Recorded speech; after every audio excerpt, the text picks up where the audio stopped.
ओम स्थापकाय च धर्मस्य सर्वधर्मस्वरूपिणे अवतार वरिष्ठाय रामकृष्णाय ते नमः। जननीं शारदां देवीं रामकृष्णं जगद्गुरुं पादपद्मे तयोः श्रित्वा प्रणमामि मुहुर्मुहुः। नमस्कार প্রিয় রামকৃষ্ণ ভক্তগণ, আপনারা সবাই বিভিন্ন জায়গা থেকে অনলাইন সৎসঙ্গে অংশগ্রহণ করছেন। এ বড় আনন্দের কথা। আপনাদের সবাইদের আমার শুভেচ্ছা এবং ঠাকুরের আশীর্বাদ জানাচ্ছি। ঠাকুরের আশীর্বাদে আর আমার শুভেচ্ছাতে আপনাদের যেখানে যেখানে আছেন সেখানেই ভালোভাবে থাকুন, আপনার শরীর ভালো থাকুক, এটাই ঠাকুরের কাছে প্রার্থনা করি। আর অনলাইন সৎসঙ্গটা এটা বড় ভালো কথা, যেটা আগে আমি জানতাম না এরকম অনলাইনে এরকম সৎসঙ্গ করা যায়। এটাতে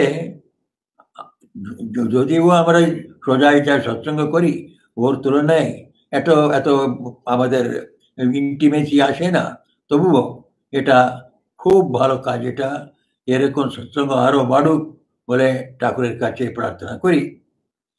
এখন সৎসঙ্গের ভগবান শ্রীরামকৃষ্ণ অনেক প্রশংসা করেছেন।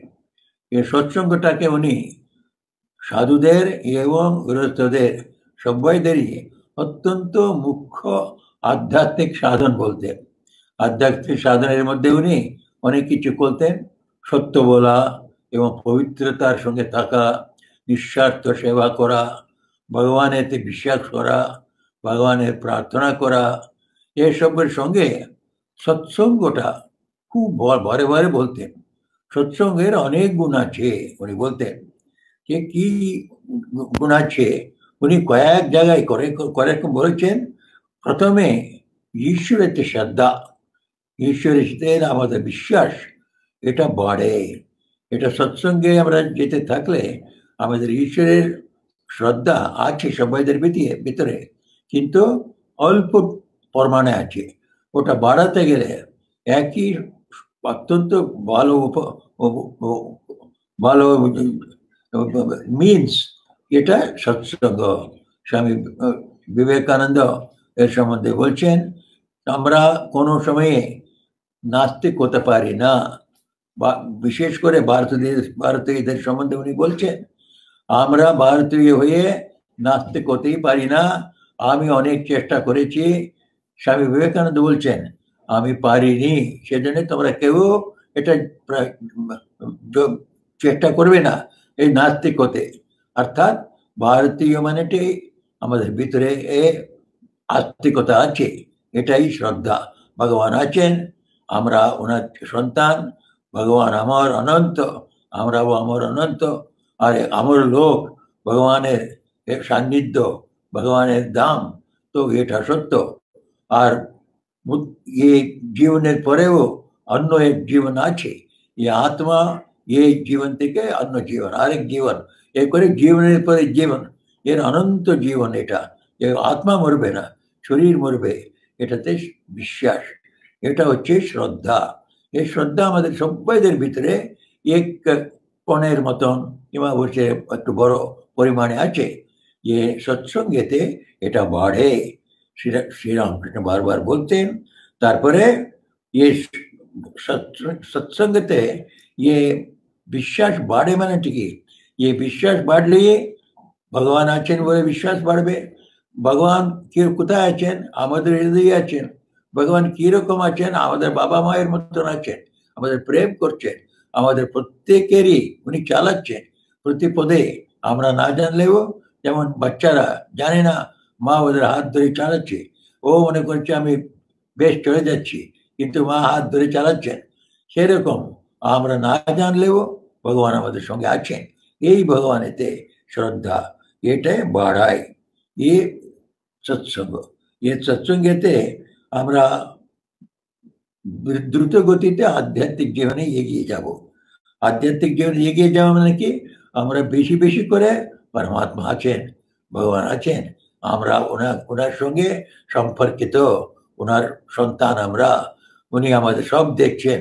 আমাদের সেজন্য কোনো ভয়ের কারণ নেই, কোনো দুঃখের কারণ নেই, কেননা উনি আমাদের দেখছেন। হয়তো কিছু খেলছেন আমাদের সঙ্গে, তো এই খেলার মধ্যে কিছুটা কষ্ট আছে, দুঃখ আছে। যদি আমাদের এগেনস্টে কেউ গোল দিয়ে দেয়, তখন যেমন প্লেয়ার্সরা দুঃখিত হয়, সেরকমই আমাদের এই জগতের দুঃখটাও। ভগবান খেলছেন, কবে কবে আমাদের এগেনস্টে গোল হয়ে গেল, তারপর আমরা গিয়ে ওদের গোল দিলাম। এ চলছে, এই ভাবনাটা বেশি বেশি করে আমাদের দৃঢ় হয়। এটাই শ্রদ্ধার বাড়া। এই শ্রদ্ধাতে আমাদের আত্মবিশ্বাস বাড়ে। আত্মবিশ্বাস মানে আমি কোনো ভয় করার কারণ নেই। আমার পিঠে একটা অনন্ত শক্তি আছে, ও আমার রক্ষা করছে। আমার যে যা হলেও আমাদের একেবারে নষ্ট হতে দেবে না। আমাদের কষ্ট দিতে পারে, কিন্তু কিছু সময়ের পরে ও কষ্টটা দূর হয়ে যাবে। যেমন এসেছে ও চলেও যাবে। এইরকম একটা আত্মবিশ্বাস। যত বড় কষ্ট হলেও আমি এটা পেরিয়ে যাব, এটা এটা দূর করে চলে যাব, এই একটা বিশ্বাস আমাদের মধ্যে বাড়ে। এই বিশ্বাসেরই সভ্যদের দরকার, সাধারণ আমাদের জীবনে তো দরকার। এরকম একটা বিকট পরিস্থিতি যার মধ্যে আমরা আছি, এটা করোনা ভাইরাসের হিল্লোলটা একটা চলছে, সবদিকে এমন একটা কোলাহল চলছে। তো এর মধ্যে আমরা সবাই বুঝতে পারছি না আমাদের কি হবে। কিন্তু ঠাকুরের ভক্তরা যারা আছি আমরা আমরা আমরা সব জানি, এ যতই বড় ভাইরাস হোক না, এটা যে এসেছে ওকে যেতেই হবে। It is a question of time. কিছু কত সময়ের পরে যাবে। তো নিশ্চয়ই এটা এসেছে, এটা যাবে।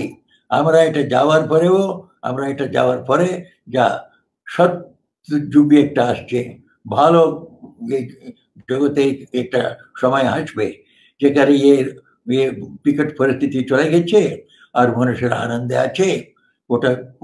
ও সময়টা আসছে, শুধু কিছু সময় নিচ্ছে। এটাতে আমাদের দৃঢ় বিশ্বাস থাকবে। এই বিশ্বাসটা আমাদের ঠাকুরের বিশ্বাসের থেকে বিশ্বাস, আত্মবিশ্বাস আছে। আত্মবিশ্বাস অত্যন্ত দরকার। এখানে আমরা দেখছি সব জায়গায়, সারা জগতে কত হেলথ ওয়ার্কার্স কাজ করছে। ওরা যা কাজ করছে, ওদের ভিতরে, প্রত্যেকের ভিতরে, ওরা না বললেও, ওরা না বুঝলেও যে আত্মবিশ্বাস আছে। ওরা সবাই কিরকম রাস্তায় গিয়ে, অন্যান্য জায়গায় গিয়ে কত রকমের মহিলা টয়লা সবগুলো পরিষ্কার করছে, আর health of the whole city town ভালো রাখছে। কিরকম করছে ওরা? ওদের ভিতরে তো একটা শ্রদ্ধা রয়ে গেছে, আমাদের হবে না, আমাদের রোগ হবে না, কেননা আমরা কতগুলো প্রোটেকশন নিয়েছি, সেই জন্য আমরা আমাদের কাজ করে যাব। এইরকম একটা ভাব ওদের কাছে আসছে, সে বিশ্বাসের দ্বারা। ও বিশ্বাসটা ওরা না জেনেই পরমাত্মাতে, আমরা পরমাত্মার প্রোটেকশন আছে আমাদের, উনি আমাদের রক্ষা করছেন, এটাতে ওদের বিশ্বাস থাকাতে ওরা এরকম ডেঞ্জারের মধ্যে, বিপদের মধ্যে গিয়ে এত কাজ করতে পেরেছে। এটা আমরা ইতিহাসেতেও দেখছি। স্বামী বিবেকানন্দ বারে বারে বলতেন, যার আমাদের ভিতরে যদি স্ট্রং বিশ্বাস থাকে, আমাদের কিছু হবে না। তখন যদি সাপ কামড়ায়, আমরা সাপের কিছু নেই, কি করবে? যদি কেউ ভাবতে পারে এবার পুরো বিশ্বাসেতে ও পয়জনটা কাজ করবে না। স্বামী বিবেকানন্দ এত তার্কিক উনি, তো উনি বলছেন এটা সত্য। খুব স্ট্রং যাদের আত্মবিশ্বাস আছে, ওদের এত তাড়াতাড়ি রোগ স্পর্শ করবে না। আজকে অনেক ডাক্তাররা বলছে, তো আমাদের আজকে ঔষধ এইগুলো, ভ্যাকসিনেশন, এসব কিছু দরকার। তবে মুখ্য দরকার আমাদের দিস ইমিউনিটি। আমাদের এই রোগ হবে না, হতে পারে না, এরকম একটা বিশ্বাস। এই বিশ্বাসটা থেকে আমরা রেজিস্ট্যান্স, এটা বিরোধ করব এই রোগের। এইটাতে আমরা এই আত্মবিশ্বাস আসতে গেলে আমাদের পরমাত্মাতে বিশ্বাস দরকার।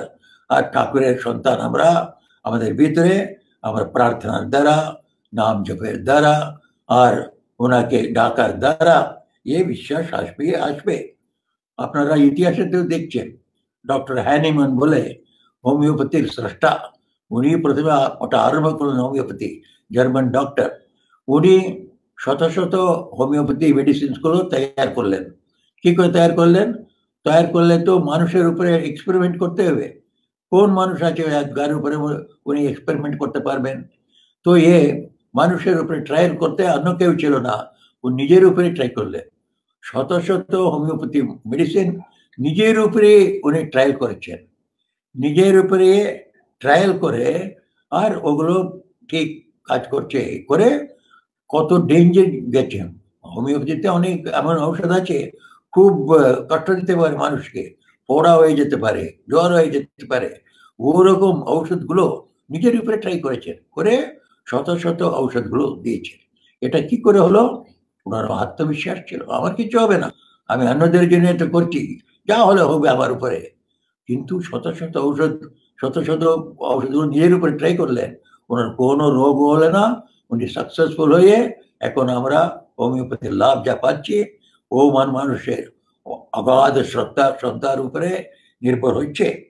এরকম আমাদের পুরাণেতে আমরা পড়ছি, কালকূট বিষ শঙ্কর ভগবান খেয়ে নিলেন, কিন্তু ও বিষটা কিছু করতে পারলো না। অর্থাৎ মানেটা হচ্ছে আমাদের এমন শুদ্ধ চারিত্র থাকলে, শুদ্ধ চারিত্রের দ্বারা আত্মবিশ্বাস আসবে আর ভগবানের বিশ্বাস আসবে। এর দ্বারা এই যা ইমিউনিটি, ফিজিক্যাল ইমিউনিটি পর্যন্ত আমরা এক্সপেক্ট করতে পারি। তো শ্রীরামকৃষ্ণের ভক্তিতে, শ্রীরামকৃষ্ণেতে বিশ্বাসেতে এসব আমরা আপনি পেয়ে যাচ্ছি। ওনার বরপ্রসাদ হচ্ছে এটা, যারা যারা আমার নাম নেবে ওরা এ বিশ্বাস আপনি পাবে, বিশ্বাসেতে ওরা তরে যাবে। ঠাকুর কতবার বলতেন এই বিশ্বাসেতে তরে গেছে কতজন।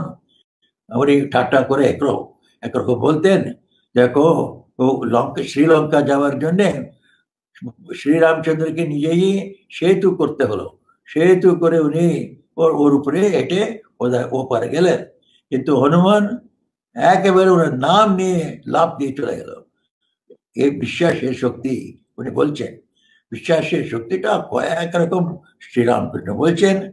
উনি আরেকটা বলতেন, এই বিশ্বাসটাকে বাড়াবার জন্যে নাম মহিমা, ভগবানের নাম যারা নিবে পূর্ণ বিশ্বাস থেকে, ওদের কোনো অকল্যাণ হবে না, কোনো অমঙ্গল হবে না, সবই শক্তি ওদের ভিতরে থাকবে।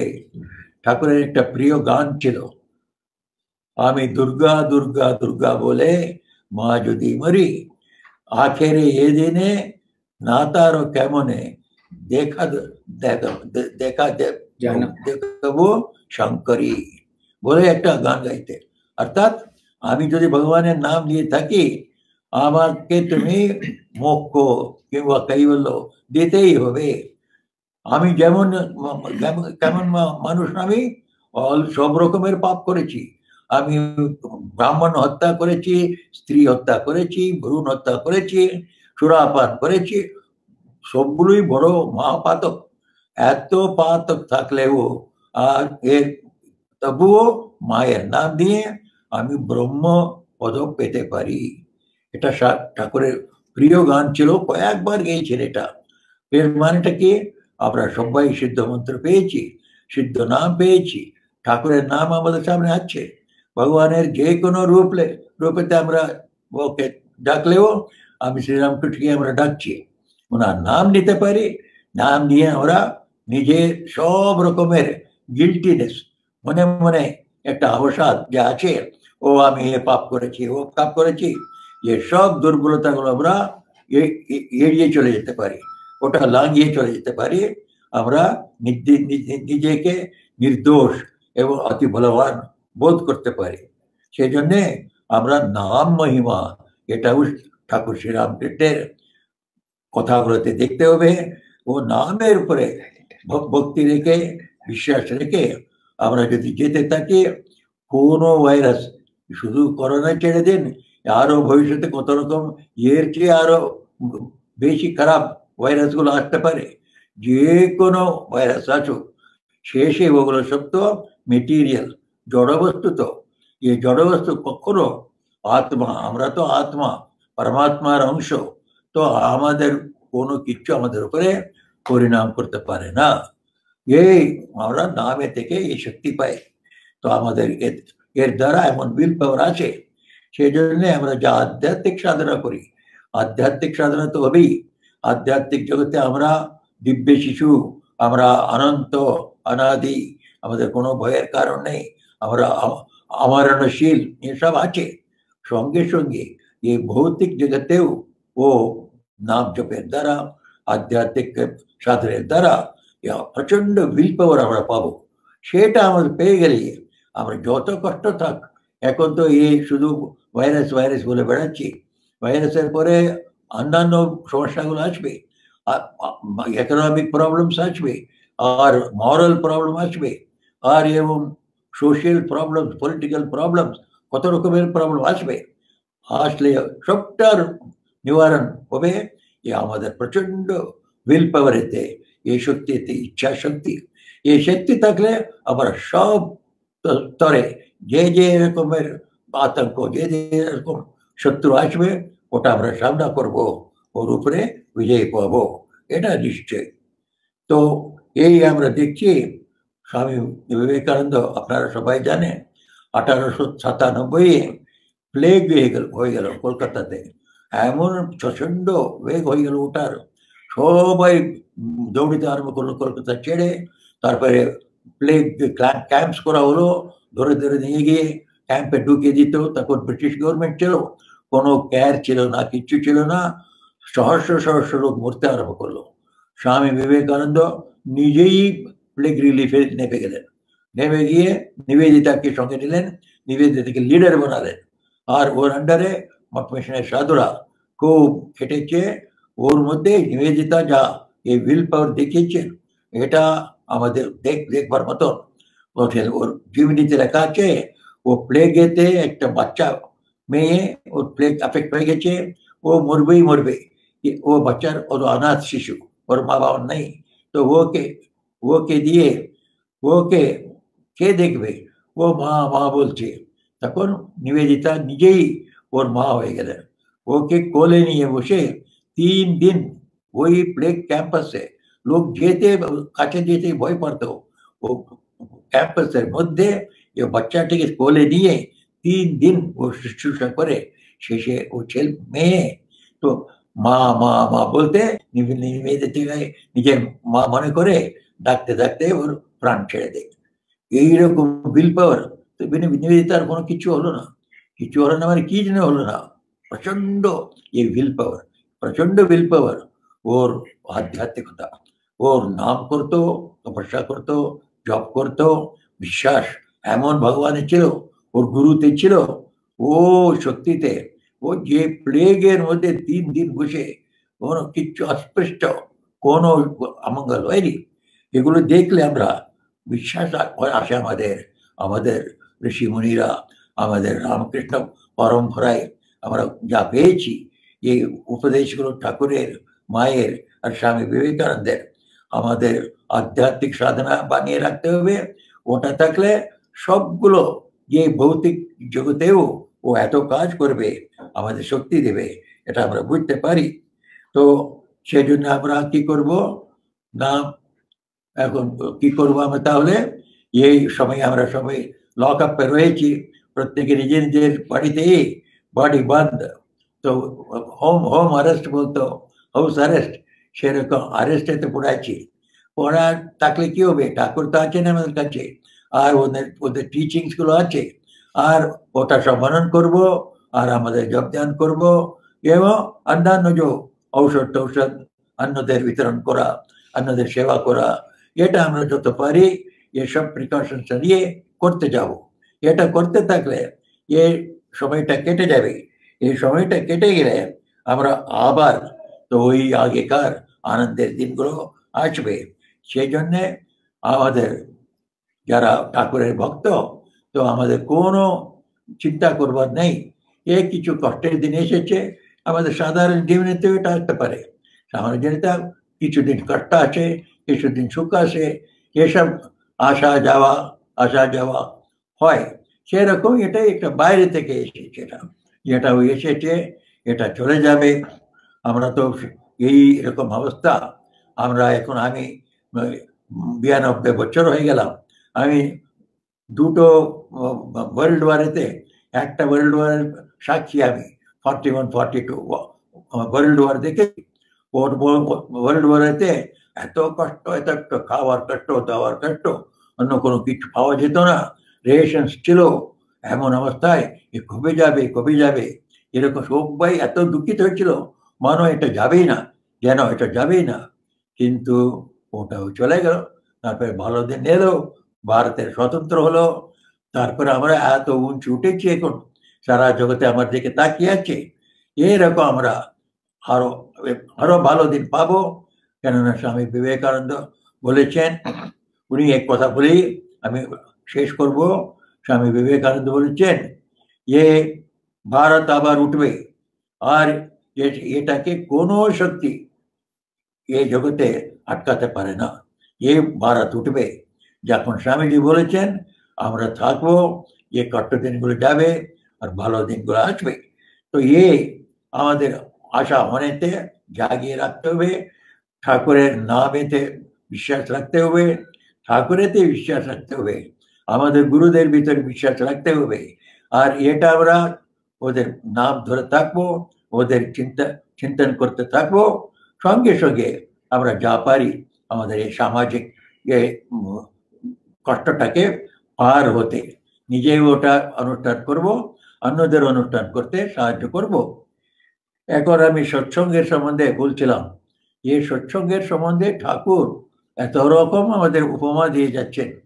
তো এ সৎসঙ্গ আমি সবসময় একটা সাধারণ উপমা দিই এই সৎসঙ্গের সম্বন্ধে, এটা বলেই আমি শেষ করব।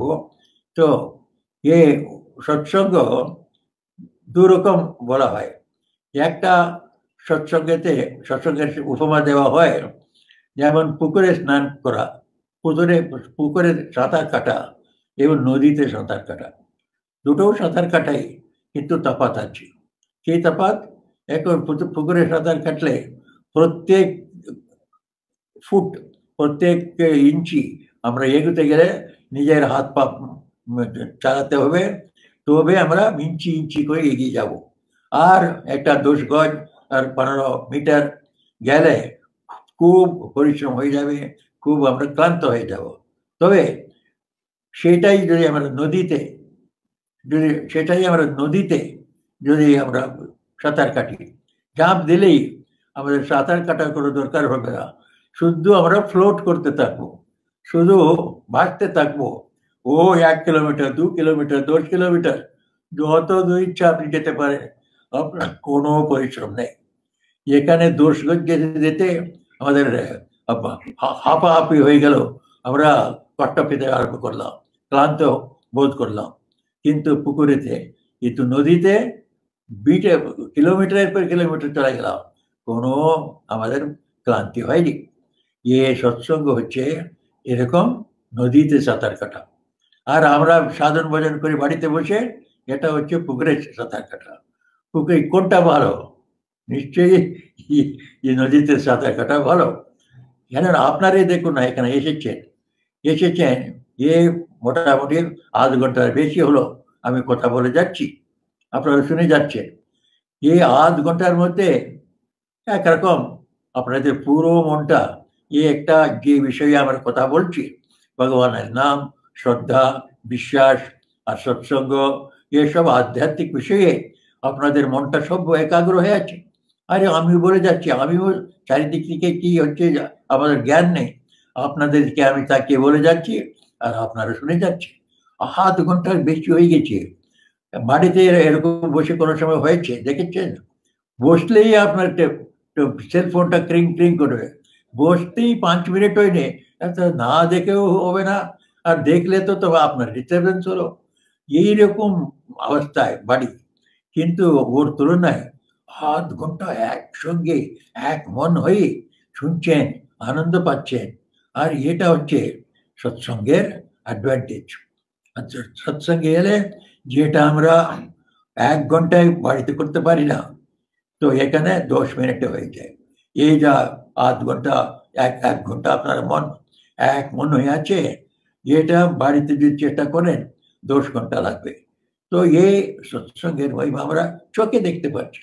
এটা যেন কারো এসে আপনাকে বোঝাবার দরকার নেই, আপনার এই অনুভূতি। আরেকটা হচ্ছে এই সৎসঙ্গে গেলে নিজের আত্মবিশ্বাস হয়।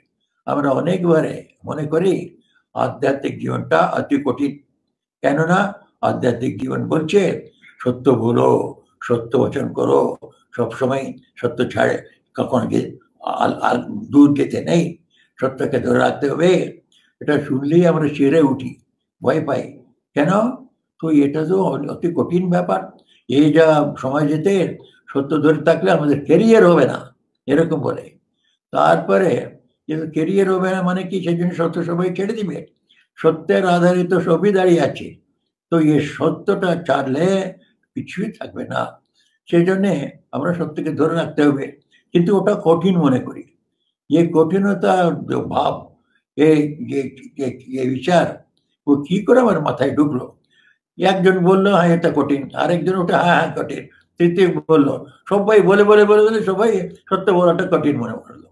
কঠিন নেই, এখন বাচ্চারা সবসময় সত্য বলে, ওদের কি কঠিন মনে করছে? ওদের মিথ্যা বলাতে কঠিন লাগে। সেরকমই যারা সত্য লোক আছে, ওরা সবসময় তো সত্য বলে আনন্দ পাবে, আর অন্যদেরও আনন্দ দেয়। আমরা তো ঠাকুরের বাবার চরিত্র আমরা জানি, কেদা ক্ষুদিরাম চট্টোপাধ্যায় ডেরে গ্রামেতে ছিলেন। তো তো আপনারা সবাই পড়েছেন। ও জমিদার ওনাকে বলছে একটা সত্য কথা বলো, এটা মিথ্যা কথা বলো, আমার কেসে আমি জয় পাবো, সেদিন তুমি তো আমার প্রজা, সেজন্য তোমাকে বলতে হবে। উনি বললেন না, আমি তো আপনার প্রজা হতে পারি, কিন্তু আমি ঠাকুরের ভক্ত, রামচন্দ্রের ভক্ত, অসত্য বললে রামচন্দ্র আমাকে ধরে থাকবে না। না হয় সত্য বলবো, ঠাকুরের সঙ্গে থাকবো, অসত্য বলে আমি ঠাকুরকে ছাড়তে পারবো না, সেই জন্য আমি বলবো না। এত বড় জমিদারও ভীষণ খারাপ লোক, কাজ কেউ ওর বিরোধে গেলে ওর সর্বনাশ করে ছাড়বে, কিন্তু ঠাকুরের বাবা ও ছাড়লেন না। আমি সত্যি বলবো, তোমার জন্য আমরা মিথ্যা বলবো না। কিরকম শক্তি দেখো। অবশ্য ওর মধ্যে ওর কঠিন কিছু মনে করলো না, কেন আগে থেকে অভ্যাস করতে করতে করতে আমরা যেমন অসত্য খুব সরলভাবে বলি, উনি সত্যটাকে এত সরলভাবে বলছেন। আমরা এই প্রত্যেকে, আজকে আমি অসত্য বলতে পারি, কিন্তু আমি ছোটবেলায় কি কোনো সময় অসত্য বলেছি? বলতে পারি। কোনো বাচ্চা অসত্য বলতে পারে না। অর্থাৎ আমরা আমাদের স্বরূপে আমরা সবাই সত্যবান। তো আমাদের সত্য বলাটা সহজভাবে আসবে। সত্য যা বলবে ওর কোনো ওই যে ব্লাড প্রেশার আসবে না, ওর কোনো অন্য প্রবলেম হবে না। তো ও খুব স্থির স্থির হয়ে থাকবে। তো আমরা কতগুলো আমরা যা কঠিন মনে করি, এরকম সৎসঙ্গে এলে আমাদের চোখ খুলে দেবে। আরে কত বড় লোক, আমরা মনে করি সত্য ফলো করি আমরা, তাহলে আমরা ক্যারিয়ার করতে পারবো না। আমাদের কি স্ট্যাটিস্টিক্স আছে? যারা সত্য ফলো করেছে ওরা সবাই ক্যারিয়ার করতে পারেনি। এরকম কোন স্ট্যাটিস্টিক্স নেই। হান্ড্রেডস অফ পিপল, শত শত লোক আছে যারা সত্যও ফলো করে এবং ওরা ক্যারিয়ারও করেছে। ওরকম লোকদের সঙ্গে দেখা হয়ে যায়। সৎসঙ্গে এলে আমাদের মধ্যে খুব ক্যারিয়ার ভালো করেছে এবং সত্য ধরে রয়েছে, দুটো রয়েছে ওদের। সেই জন্যে এরকম একটা বিশ্বাস আমাদের পাই, এই সৎসঙ্গে থেকে এটা পাই। আর একটা উপমা আমি দিই এই সৎসঙ্গটাকে, এর মহিমাটাকে। একজন গুরু ছিল, ও গুরু কয়েকজন শিষ্যকে বলছে এ সৎসঙ্গেতে আমরা আধ্যাত্মিক জীবনেতে খুব সরলভাবে এগিয়ে যেতে পারি। তখন এই শিষ্যরা বিশ্বাস করলো না। কি করে অন্যরা 10জন হোক 1000 লোক হোক, ওরা ভালো রয়েছে সৎসঙ্গেতে, ওর দ্বারা আমার জীবনটা কিরকম সরল হবে, সেটা ওরা সন্দেহ করলো। তো গুরু বলল তাহলে একটা করো, তোমরা সবাই 15 মিনিট দূরে এসো, দূরে যেও, তোমরা আসবে আর তোমাদের একটা দেখাবো। তারপরে ওরা সবাই দূরে চলে গেল। তারপরে 15 মিনিটের পরে কাছে এলো। তখন গুরু বললেন তোমরা একটা পাথর জলের উপরে ভাসছে, এরকম দেখেছো? হ্যাঁ, পাথর জলেতে ভাসা, তো জলেতে ভাসা না, আমরা তো কোনো সময় দেখিনি। যাও গিয়ে দেখো, কাছে পুকুরে একটা আমি করেছি, তো একটা পাথর জলের উপরে ভাসছে, ওরা গিয়ে দেখো। তখন ওরা গিয়ে দেখছে ও পুকুরেতে একটা বড় পাথর ভাসছে। ওরা আশ্চর্য হয়ে গেল, আমাদের গুরু কি একটা এর একটা অতিশয় করে দিলেন। তারপরে গুরু বললেন আরো কাছে গিয়ে দেখো। তো তখন গুরু বলাতে কাছে গিয়ে দেখছে, দেখলে ওরা বুঝছে ওই একটা কাঠের পিসগুলো নিয়ে একটা বেল্লা তৈরি করেছি, একটা ফ্লোট ফ্লোট তৈরি করে ওর উপরে একটা পাথর রেখে দিয়েছি। তারপরে ওরা গিয়ে দেখে ওরা একবার বেচারে চিটেড মনে করলো, আমাদের ভ্রান্ত করে দিয়েছে বলে গুরুদেবের কাছে এসে বলছে, প্রভু আপনি আমাদের একটা ঠকিয়ে দিয়েছেন, ও তো বেল্লা করে ওর উপরে আপনি রেখেছেন, সেই জন্যই ও ভাবছে, বেল্লা ভাবছে ওর উপরে একটু পাথর বসে আছে, সেই জন্য এক ভাবছে, তো পাথর কি করে বাঁচলো? তখন গুরু বললেন, আমি যা বললাম না সৎসঙ্গ, ওটাই বেলা। এ বেলার উপরে আমরা সাধারণ আধ্যাত্মিক সাধক, আমরা নিজেই আমরা সাধন ভোজন করতে পারি না ভালো, আমরা ওদের উপরে বসলে ওরাও ভাসছে আমরাও ভাসবো, ওরা যেমন সাধন ভোজন করছে আমরাও সাধন ভোজন করতে শিখে যাব, ওর মতন ওদের মতন আমাদেরও ঈশ্বর চলে আসবে। এরকম সৎসঙ্গে যেটা আমরা বছরের পর বছর সাধনা করে পাবো, ওগুলো আমরা পাবো। তো এই আধ্যাত্মিক জীবনে এই দুটোই জিনিস আমরা শুনলাম, ঠাকুরের কোথাও একটা নাম মাহাত্ম্য শুনলাম, একটা বিশ্বাসের শক্তি। এই বিশ্বাসের শক্তিটা যদি আমাদের বিশ্বাস এসে যায় আমরা ভগবানের সন্তান, আমরা জীবাত্মা, উনি পরমাত্মা, আমরা ওনার অংশ, উনি সবসময় আমাদের সঙ্গে রয়েছেন, কোনো কোনো মিনিটে কোনো মুহূর্তে উনি আমাদের আলাদা ছেড়ে আলগা নেই, উনি সবসময় আমাদের সঙ্গে আছেন, ওনার সারা শক্তি আমাদের ভিতরে আছে, ওনার সর্বজ্ঞত্ব আমাদের ভিতরে আছে, উনি সব শক্তিমান, আমাদেরও সব শক্তি আছে। ये যা ये যা যা ভাবনা, ভাব আমাদের ভিতরে আসে, আমরা প্রচন্ড শক্তিমান হব, প্রচন্ড উইল পাওয়ার পিপল হব, ইচ্ছা শক্তি সংকল্প শক্তি আসবে, আমরা সব কষ্টগুলোকে বিরুদ্ধে লড়াই করে জয় পাব। শেষে স্বামীজি একটা বিশ্বাসের সম্বন্ধে বলছেন, আমরা রামকৃষ্ণের ভক্ত, আমরা রামকৃষ্ণের দাস, আমাদের কি মনে করেছো তুমি, আমরা সবকিছু করতে পারি, যে কেউ অসম্ভব সেটাই আমরা সম্ভব করতে পারি বলে উনি সংস্কৃতে বলছেন, কিম্ভো ন বিজানাসি আসমান রামকৃষ্ণ দাসা বয়ম। কে মনে করেছো তোমরা আমাদের, আমরা রামকৃষ্ণের দাস, আমরা কি করতে পারি, আমরা কুর্মস্তারক চারণম, আর নক্ষত্র গ্রহ তারা যা আছে ওগুলো সব ছিপিয়ে ফেলবো, তারপরে কুর্মস্তারক চারণম ত্রিভুবনম উৎপাটয়াম বলাত, এই তিন জগৎটাকে স্বর্গ মর্ত পাতাল তিনটাকে ছিঁড়ে ফেলে দেবো, আর ছিনে ওটা দূরে ফেলে দেব ওর নিজের রাস্তা থেকে। এই শক্তি আমাদের ভিতরে আছে, কেন? রামকৃষ্ণ দাস হয়ে আমরা রামকৃষ্ণের দাস, ওনার শক্তি আমাদের ভিতরে আছে। এই যা স্বামীজি বলেছেন ওটা অক্ষর সত্য, উনি ওনার জীবনেতে এতগুলো ঘটনাতে দেখিয়েছেন। সাধারণ মানুষ আমরা থাকতে পারি, কিন্তু আমাদের বেদ পেছনে যা শক্তি আছে, আমরা যে শক্তির সম্পর্কিত শিষ্যের রূপে, সন্তান রূপে, দাসের রূপে, ও পরম শক্তি আমাদের থ্রু দিয়া বড় বড় কাজগুলো করাবে, ওটা অতিশয় করাবে, আমাদের জীবনেতে আমাদের অনন্ত আনন্দ এনে দিবে, আমরা অন্যদেরও আনন্দ দিতে পারি, ওই পরিস্থিতিও আমাদের দিবে। এরকম ভগবানের শক্তিতে আমরা বিশ্বাস করি। ভগবান শ্রীরামকৃষ্ণ, शारदा देवी, विवेकानंद, एक ही भगवान, एक ही परम ब्रह्म, तीन रूपे এসেছেন, তিন রূপেতে আমাদের এটা শিখিয়ে গেছেন। এই যুগের অবতার শ্রীরামকৃষ্ণ, ওনার দাস আমরা সবাই, ওনার সন্তান আমরা, সেই জন্য আমাদের কোনো অবসাদ করার কারণই নেই, ডিপ্রেসড হওয়ার কারণই নেই, ডিজেক্ট হওয়ার কারণই নেই। সেই জন্যে আমরা সবসময় আনন্দে থাকবো, ওদের নাম নেব, ওদের সান্নিধ্যটাকে অনুভব করব, আর আমরা যত পারি এত এই কষ্টকে পার করার জন্য নিজেও চেষ্টা করব, অন্যদেরও চেষ্টা করতে সাহায্য করব।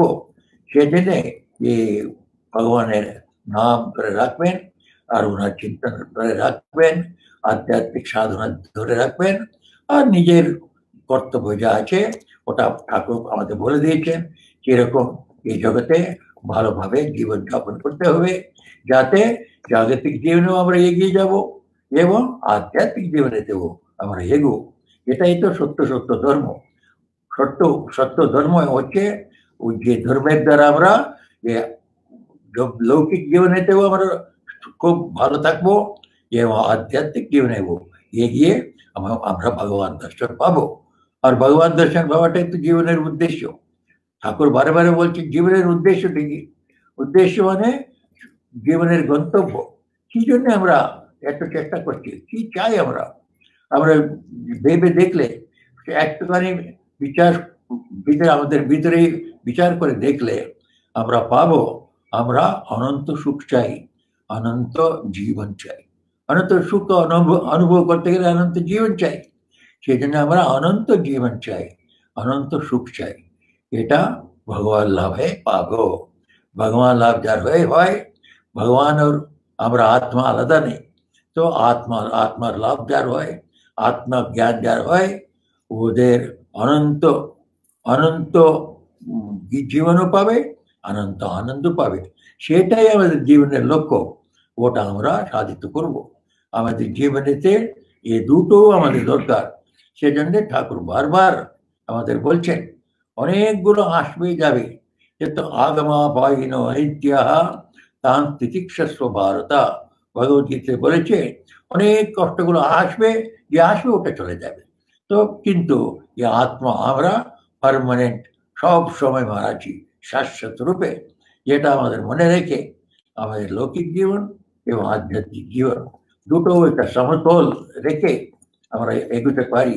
শ্রীরামকৃষ্ণ আমাদের যে রাস্তা দেখিয়েছেন ও রাস্তায় আমরা যাব, আমরা আনন্দ পাবো, অন্যদেরও আনন্দ দেব।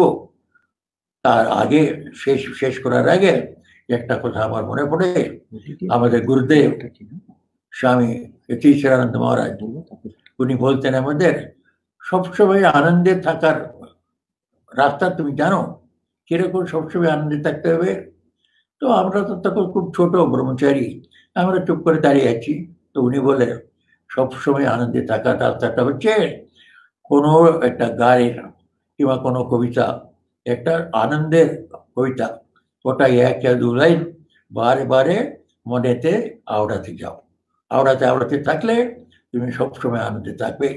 উদাহরণার্থ উনি নিজেই বলতেন মা যার আনন্দময়ী সে কি নিরানন্দে থাকে, ইহকালে পরকালে মাতারে আনন্দে রাখে, মা যার আনন্দময়ী। এ গান গাইতেন। মা যার আনন্দময়ী সে কি নিরানন্দে থাকে, ইহকালে পরকালে মাতারে আনন্দে রাখে। আমরা সবাই ঠাকুরের সন্তান, মায়ের সন্তান, আনন্দময় শুনি, আমরাও সবসময় আনন্দে থাকবো। আবার আমি শেষ করবার আগে ঠাকুর মা স্বামীজির কাছে প্রার্থনা করব আমরা সবাই ওদের প্রদর্শিত রাস্তায় যাব। আমরাও একটু ওরা যেমন বলেছেন সেমনি আধ্যাত্মিক সাধনাও করব এবং এই জগতেও ওরা যা রাস্তা দেখিয়েছে ভালো রাস্তা, ও রাস্তায় চলবো।